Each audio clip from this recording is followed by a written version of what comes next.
Салам радиосунда жаңылыктар.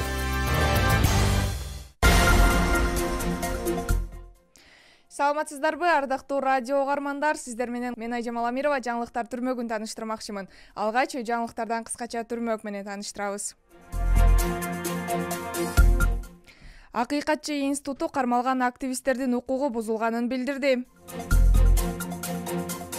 Баткенде директорлордун бош орундары үчүн сынакта 52 талапкер босого балдан өттү. Мектептердин күзгү каникул убактысы айтылды. Чек арада үй-жайсыз калгандарга 87 миллион сом кенемте төлөндү. Эми ушул жаңылыктар менен кененирээк тааныштырабыз. Акыйкатчы институту кармалган активисттердин укугу бузулганын билдирди. Кыргызстандын Акыйкатчы институту активисттерди суракка алуу, кармоо, тинтүү жагдайлары боюнча адам укуктарынын сакталышына мониторинг жүргүзүүдө. Бул тууралуу аталган мекеменин Facebook'тагы баракчасында маалымдалды. Белгилей кетсек, кечээ 23 октябрда эртең менен Ички иштер министрлигинин тергөө кызматы тарабынан Кемпир-Абад суу сактагычынын статусун талкуулоого тиешеси бар 20дан ашык активисттер кармалганы маалымдалды.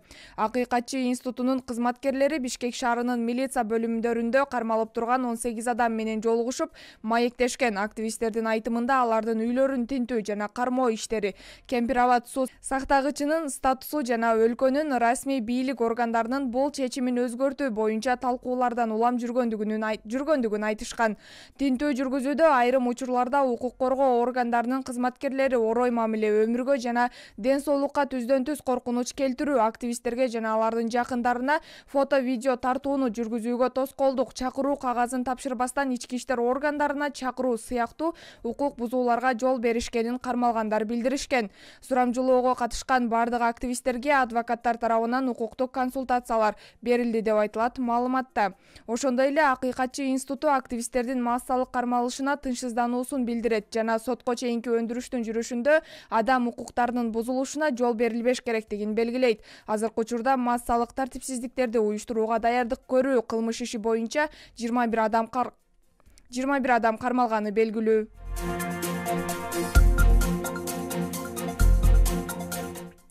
Баткенде директорлордун бош орундары үчүн сынакта 52 талапкер босого балдан өттү. 21-22 октябрда бош кызмат орундарына директорлорду тандоо боюнча өткөн тестүрлөөдө Бишкек шаарында 60, Ош шаарында 16, Баткен облусунда 52 талапкер босого балдан өттү.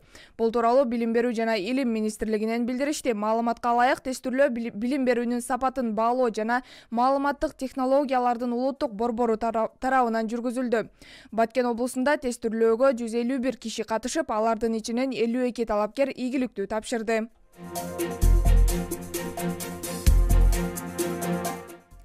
Мектептердин күзгү каникул убактысы айтылды. Жалпы билим берүү уюмдары үчүн 2022-2023 окуу жылынын окуу планына ылайык күзгү каникул 2022 жылдын 31 октябрынан 6 ноябрына чейин 7 календардык күндү түзөт. Ал эми тарых жана ата-бабалардын эскерүү күнүнө ылайык 7-8 ноябрь жумуш эмес майрам күндөрү болуп эсептелинет. Мындан улам мектептерде сабактар 2022 жылдын 9 ноябрында башталат. Бул тууралуу Билим берүү жана Илим министрлиги билдирди.